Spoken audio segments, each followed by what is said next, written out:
नमस्कार साथियों।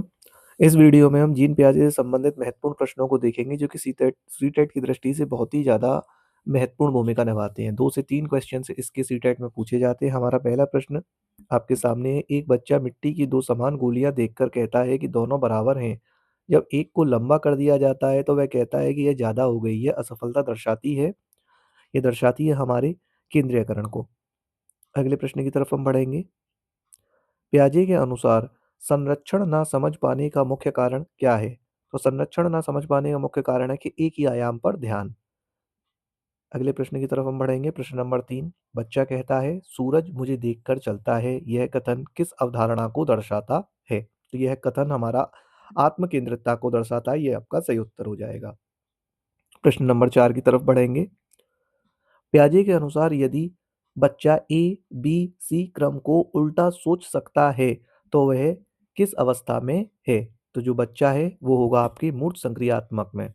ये सी आपका सही उत्तर हो जाएगा। प्रश्न नंबर 5 की तरफ हम बढ़ेंगे।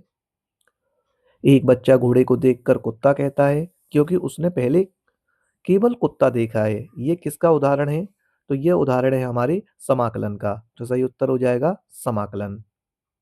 प्रश्न नंबर 6। जब बच्चा समझता है कि यदि ए बी से बड़ा है, बी सी से बड़ा है और ए सी से बड़ा है तो यह किस क्षमताओं को दर्शाता है? ये किस क्षमता को दर्शाता है? तो बच्चा जो है क्या कर पा रहा है, इसमें वर्गीकरण कर पा क्रमबद्धता कर पा रहा है। ठीक है, तो इसका आंसर हो जाएगा बी, क्रमबद्धता। प्रश्न नंबर 7 की तरफ चलेंगे। पियाजे के अनुसार औपचारिक संक्रियात्मक अवस्था का बालक क्या कर सकता है, अन्य नहीं कर सकते? तो इसका उत्तर हो जाएगा हमारा काल्पनिक परिकल्पना बनाना। सी इसका सही उत्तर हो जाएगा। प्रश्न नंबर 8। संतुलन का अर्थ है? तो संतुलन का अर्थ है हमारा मानसिक असंतुलन को दूर करना। सी इसका सही उत्तर हो जाएगा। प्रश्न नंबर 9। निम्न में से कौन पियाजे की संकल्पना का सही क्रम है या कौन सा सही क्रम है? तो पियाजे की संकल्पना का सही क्रम है स्कीमा, समाकलन, समायोजन और संतुलन। प्रश्न नंबर 10। पियाजे के अनुसार संज्ञानात्मक विकास का सबसे शक्तिशाली कारक कौन सा है? तो सबसे शक्तिशाली जो कारक है वो है सक्रिय अन्वेषण। कौन सा कथन पियाजे की सोच को सबसे सही दर्शाता है? तो बच्चा ज्ञान का निर्माण करता है। ये इसका सही उत्तर हो जाएगा। प्रश्न नंबर 12। यदि बच्चा यह ना समझ पाए कि आकार बदलने पर भी मात्रा समान रहती है तो वह किस अवस्था में है? तो वो जो बच्चा है वो है आपके पूर्व संक्रियात्मक अवस्था में। इसका सी उत्तर सही हो जाएगा। प्रश्न नंबर 13।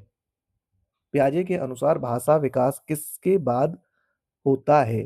तो जो भाषा विकास है वो आपके संज्ञानात्मक विकास के बाद होता है। सी इसका सही उत्तर हो जाएगा।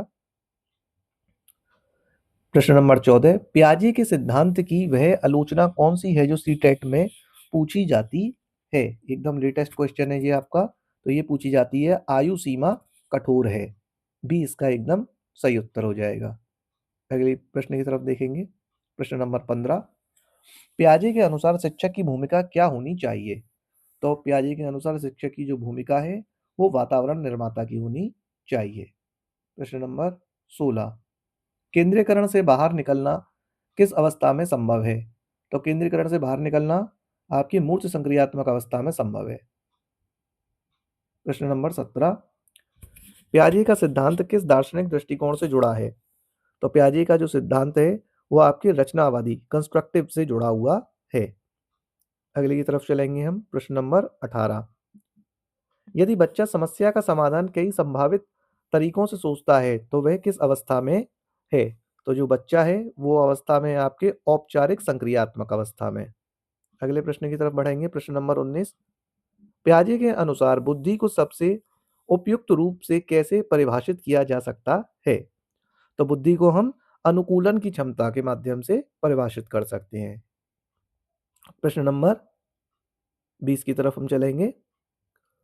पियाजे ने मुख्यतः अपने सिद्धांत का निर्माण किसके अध्ययन से किया? तो पियाजे ने स्वयं के बच्चे पर उसने अध्ययन किया और यहीं से अपने सिद्धांत का निर्माण किया। ये आपका ऑप्शन नंबर सी इसका सही उत्तर हो जाएगा। प्रश्न 21 पूर्व संक्रियात्मक अवस्था में बच्चा किस कारण गलत निष्कर्ष निकालता है? तो बच्चा आत्म-केंद्रितता की वजह से गलत निष्कर्ष निकालता है, तो इसका बी एकदम सही उत्तर हो जाएगा। प्रश्न 22 पियाजे के अनुसार विकास की अवस्था है, तो विकास की अवस्था है क्रमबद्ध व सार्वभौमिक, तो इसका सी उत्तर सही हो जाएगा। प्रश्न नंबर 23 निम्न में से कौन पियाजे की अवधारणा नहीं है या कौन सी पियाजे की अवधारणा नहीं है?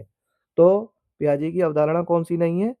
प्रबलन जो है पियाजे की अवधारणा नहीं है। स्कीमा, समाकलन और संतुलन ये पियाजे की अवधारणाएं हैं।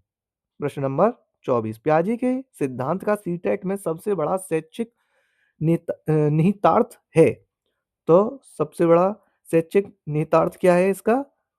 बाल केंद्रित शिक्षा। प्रश्न नंबर 25 और इस वीडियो का अंतिम प्रश्न है यदि शिक्षक बच्चों को प्रयोग, खोज और चर्चा का अवसर देता है तो वह किस सिद्धांत पर कार्य कर रहा है? तो वह कर रहा है पियाजे का संज्ञानात्मक सिद्धांत पर। ये इसके 25 क्वेश्चंस हैं। अगर आपको अच्छा लगा हो वीडियो तो कमेंट करके हमें ज़रूर बताइएगा। हम एक और वीडियो इसी के ऊपर लेकर आएंगे पियाजे से संबंधित।